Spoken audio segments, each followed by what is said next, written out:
What's up, everybody? It's the Inhuman one here, and today I'm going to present a very interesting theory to you regarding the identity of the little girl in Katana Zero. In order to do this successfully, we must first determine if she truly exists, or if she is just a figment of Zero's imagination.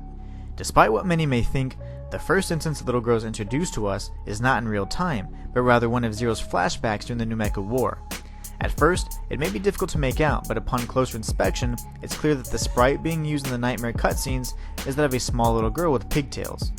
In a number of said cutscenes, the shapeless form that we eventually learn to be Zero is brutally harming the young girl. As Zero begins to recall that the nightmare was in fact a memory that was repressed because of his fractured mind, more and more details are revealed to us. The difficult part is trying to distinguish fact from fiction, but one thing is for certain: the child in the shack survived. In many of the nightmare sequences, we see two children passing a ball back and forth. The scientist then runs inside shouting at the children to hide seconds before he is gunned down.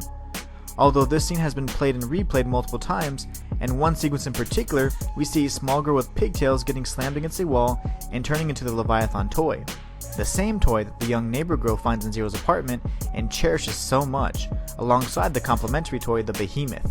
The relationship between the two toys is that they seem to share a bond with one another and glow while they are in close proximity, symbolizing an internal connection with a dear loved one such as a close friend or family member. This small detail lends credence to the possibility that a second child was indeed present during this incident and may have survived.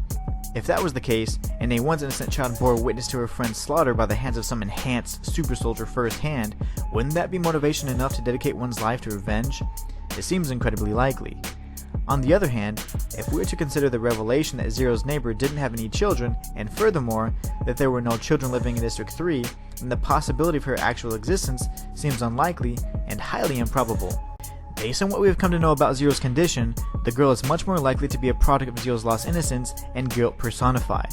The little girl that he interacts with after each contract has been fulfilled is simply a figment of his imagination, resulting from subliminal images from the past that allow him to hold on to some semblance of being a normal human being, something he never had the chance to experience. I believe that the little girl exists in the current timeline as Snow, an incredibly skilled swordswoman who has dedicated her life to avenging those that she lost during the New Mecha War. She spent a lifetime honing her skills as a deadly warrior and making connections with incredibly powerful entities that have the ability to start a full-fledged war with the government head-on. Although her motivations are clear, her ultimate goal is not, as she passes up several opportunities to exact revenge on Zero during his interactions with the mobster V. Only time will tell what Snow's intentions with Kronos are and how her fate intertwines with Zero's. Is she just a damaged little girl seeking vengeance for her loved ones? Or is she simply serving as the right hand for some unknown benefactor who aspires to topple the government and has no desires of her own? Although the ending sequence shows the little girl bound and weeping in the presence of tragedy and comedy, can we really be certain that the scene before us is reality? Hasn't our mind proven to us how malleable our perception of reality may be? Our own guilty conscience led us to wrongfully believe that we were the young boy in the shack, but the truth revealed to us that we were in fact the nightmare. We choose to believe what we want, and force out any notions that the true evil lies within.